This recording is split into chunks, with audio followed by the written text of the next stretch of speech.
My wife kept her inheritance for herself, but now she expects me to use mine to renovate our home, so I reminded her who owns it. Many people will probably think I'm a jerk after I tell this story, but I honestly don't care. It was finally time to stand up to my wife. My wife's name is Carrie, 54, female.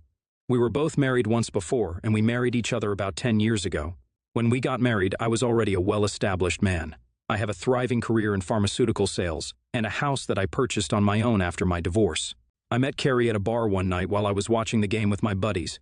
As soon as we made eye contact from across the room, that was it. We could both tell that there was a spark between us. We sat down at a table together and talked for hours that night. For her age, she was a beautiful woman. I couldn't stop staring at her. She ended up coming home with me that night, and we've spent almost every day together since. But now, after almost a decade, I'm starting to think maybe she was only attracted to me for my money. Carrie didn't have an impressive career, but that didn't matter to me. She had charisma and a killer bod, which is what attracted me to her. It's not like I needed another person to supplement my income anyway. I was just looking for good company, which she brought. She moved in with me after just a couple of months, and we were married within a year. But I guess I should have paid more attention when the first red flag appeared in our marriage. About 2 years after the wedding, Carrie's mom passed away. She was devastated as the two were extremely close.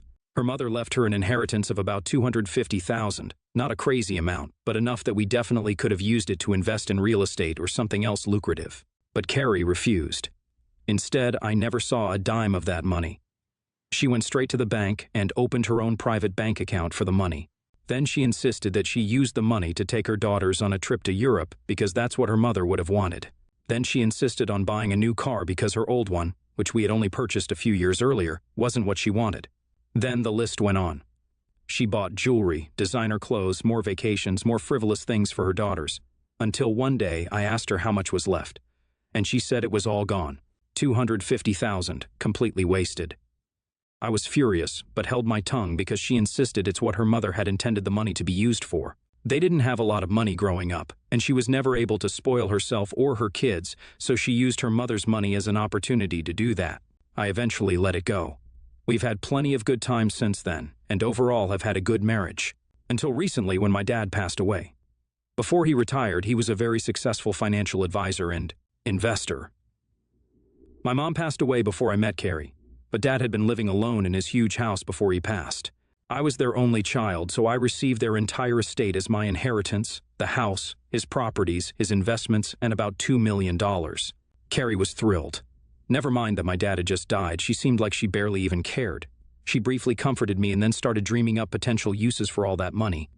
We decided that we would move into my father's house, as it was nicer than our current home. But Carrie had big plans for the house. It was beautiful but dated, so she said we would have to renovate it before moving in.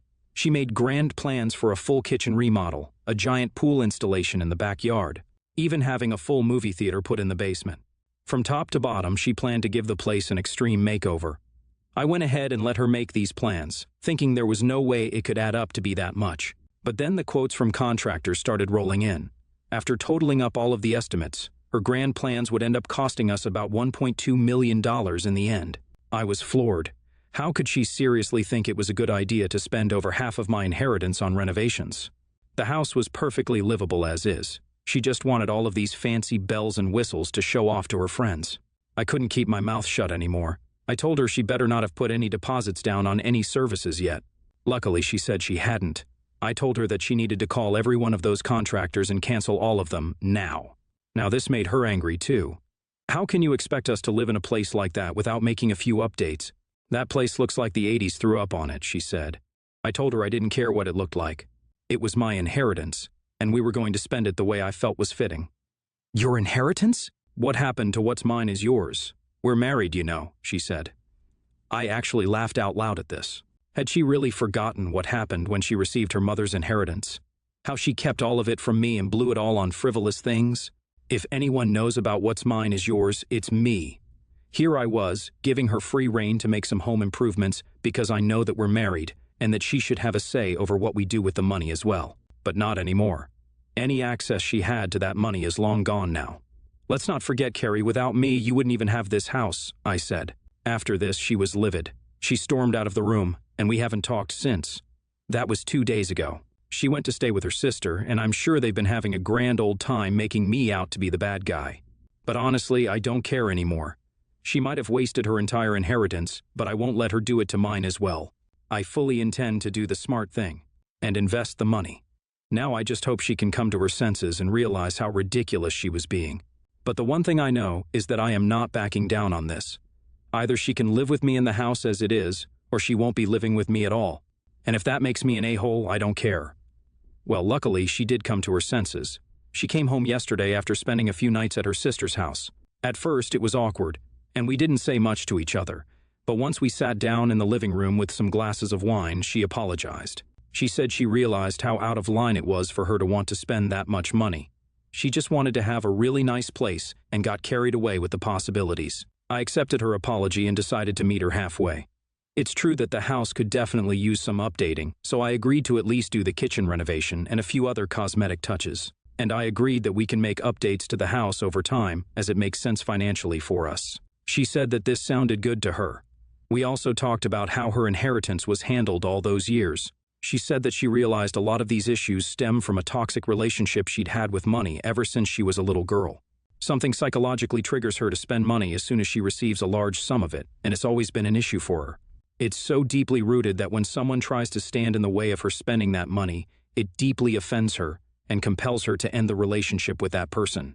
I'm just glad it didn't get to that point with us. All in all, this has been a great learning experience for us. I learned things about my wife's money habits that I hadn't known through almost 10 years of marriage. I looked into it further, and it turns out that therapy can help people heal their relationship with money. So we're going to look into finding a therapist and possibly go to sessions together. As terrible as our fight was, I'm grateful it did bring us closer together. I'm just excited to move up from this and get moved into our new home together. It's been 6 months, and life has never been better. We found a psychologist who specializes in financial issues, and we've made great progress together. In this time, we've been able to set a budget and plan for our future together. Although I'm still grieving my father, this has been such a beneficial time for Carrie and I's relationships, so I am thankful. Also, through our financial planning, I realized that we actually could afford the fancy pool Carrie wanted. We had it built before summer came along, and we have been enjoying it together, with plenty of money left over to invest, of course. NTA, honestly, it sounds like you've both turned a page. Originally, you both kind of sounded like a-holes, but this story definitely took a positive turn. Keep it up, Esh. Look, I love a feel-good ending as much as the next guy, and I'm glad you guys are working it out, but related to your story, you both acted like a-holes. Emo, of course, she didn't have a right to blow all that money, but you didn't have a right to turn around and rub it in her face that she wouldn't have any of this without you. You knew who you were marrying, and you said yourself that you knew she didn't have much when you married her. Just seemed like a cheap shot to me. I'm 28 male. Currently planning a wedding for this March. My fiancé and I are keeping it relatively small, with around 30 to 40 people. My parents got divorced a couple of years ago, and my dad remarried rather quickly to Jen. Jen is a lot younger than my parents, 32 I think, absolutely gorgeous, and this bothers my mom quite a bit. I get that it's a big age gap, but I figured she's an adult who can make her own decisions, and they seem really happy together, so whatever. She's always been super nice to me and my fiancé, so I have nothing against her. My parents' divorce was a little messy, with my dad initiating it. My mom will still make digs at my dad, but my dad just doesn't talk about her, or if he does, he only says positive things. Well, when going over the guest list with my mother, she had a bunch of family friends she asked if I was inviting.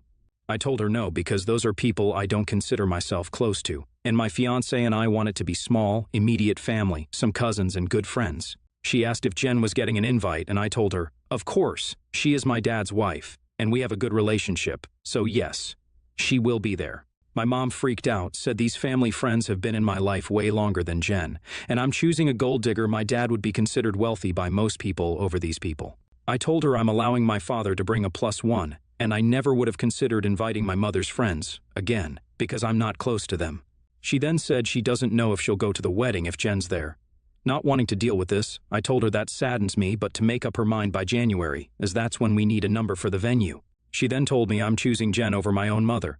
I don't personally feel that way, but my older sister, who is Jen's age, also doesn't love the whole situation and is saying I should just uninvite Jen. AITA for keeping Jen on the list? Personally, I think Jen is awesome and would love to celebrate with her, and I think the whole thing is pretty dumb. I have offered my mom a +1 if she wants to bring a date or a friend. No, Jen was not an affair partner, though my sister and I both are pretty sure they either cheated on each other or they had an open marriage. The marriage never seemed like a great one as long as I can remember. While they just got divorced a few years ago, it was on life support far before that. NTA. But can you put yourself in your mom's shoes? She clearly doesn't have a +1. Her ex is bringing his hot young wife, who's barely older than his daughter, and as a final insult. Now she knows she doesn't even have her close family friends who she's known for years and can support her coming to this ceremony. I'd find room for another couple. Ask your mom to choose which one. Who cares if she has a +1 or a +2? Another couple, if you move forward as you are, sure, in the strictest sense, you're NTA. But you are putting an older woman whom you love in a tough spot. Even if, theoretically, sure, she shouldn't mind. I'd let her choose another couple, make her happy, all for just an extra person or two. There's being NTA, then there's being someone who goes out of his way to be there for his mom at a tough time. Be the latter, and congratulations. Weddings are about celebrating the love shared between a couple. That being said, we all come with baggage and families and backstories. Your parents aren't perfect. Your dad's quickly moved on with his life and is happy. It is much easier to be the nice and good parent when you're in a happy place. Your mom has not, and I'm sure her behavior reflects this. You aren't the a-hole, but your mom wanting a support group on what will be a very difficult day isn't the a-hole either. Honestly, I would suggest a compromise if you want to retain a relationship with her. She's trying to insulate herself, and that is completely understandable. You wanting a small wedding is also understandable, but honestly, I wouldn't sacrifice a relationship with a parent over it. Also, LOL at Jen being nice. She is your peer and married to your dad. She has to be nice to you. From elementary school to high school, my best friend was a girl named Ariana. In high school, this group of kids severely bullied me. Ariana knew about the group of bullies but ended up joining them since she wanted to also become popular and get close to a guy in the group. It obviously sucked, but I moved on and haven't seen Ariana since high school. I feel like my current life is pretty successful, at least by societal standards. Which is probably why Ariana reached out to me through social media. She apologized to me for the bullying in high school and explained that she needed help because she was leaving a bad relationship and needed somewhere to stay and money for a hotel until she could figure out permanent housing. I told Ariana that I was open to talking again through social media, but I really wasn't comfortable giving her money or having her move in since we haven't talked in years. Ariana accused me of still being mad over what happened in high school and holding it against her. I told Ariana that I forgave her for the bullying and wasn't mad about it anymore. It's just ridiculous to have her move in or send money when we haven't talked in, like, 7 years. A few family members who knew Ariana as my friend before high school said I was in the wrong for not helping Ariana. They said that popularity can seem like everything in high school. And even though Ariana caved to peer pressure, she was sorry enough to reach out to me and apologize. And I am cruel for not helping her when she's trying to get out of a bad relationship, and I am more than capable of helping. I understand that high schoolers can do bad things out of peer pressure, and I forgave Ariana for the bullying. I also acknowledge that leaving a bad relationship is tough, but I still think it's ridiculous for Ariana to move in or expect money from me when we haven't even talked in years. Am I the NTA? Anyone asking for money, especially after having not spoken for years, would strike people as weird and definitely make them feel uncomfortable. Your family's saying you're in the wrong, can assist her if they feel so strongly about the situation, but you have every right to choose how you want to spend your money and who you choose to invest your time in. There's no telling, really, how letting them move in with you would go, especially if you take into consideration how often couples alone struggle with adjusting to one another, even after having been together for years. It simply sounds like a last-ditch effort by reaching out to you, and it's also kind of insulting to get mad at you, saying you're still holding a grudge while she's actively trying to solicit help from you. It just screams, I'm trying to use you. NTA. Did your family members offer to put her up? There's a huge red flag here. She has no friends to put her up, no family of any kind willing to help her out. Why? Why is she calling a former victim from 7 years ago? Your concerned family members can club together and help her stay in a hotel for a week. It's not your concern, nor your responsibility. And I'd be very leery of anyone who has to resort to someone they parted on bad terms with and haven't talked to in 7 years. Want to know why she called you? You were nice. You didn't snap back at the bullying. She knows she can guilt you into this and get away with stuff while living there. She doesn't think you put your foot down. Don't worry about it. Do give her the contact info for any relatives. Uncle Buck sounded really concerned. Here's his Facebook contact. You can ask him directly. NTA. Unless you have a habit of letting people you hardly know move in with you or take your money, no one should be surprised you are not helping this woman. 7 years is a long time. You don't know her.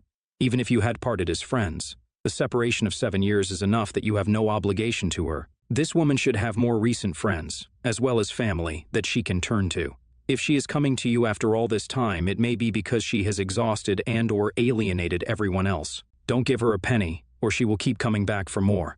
She sounds like a user.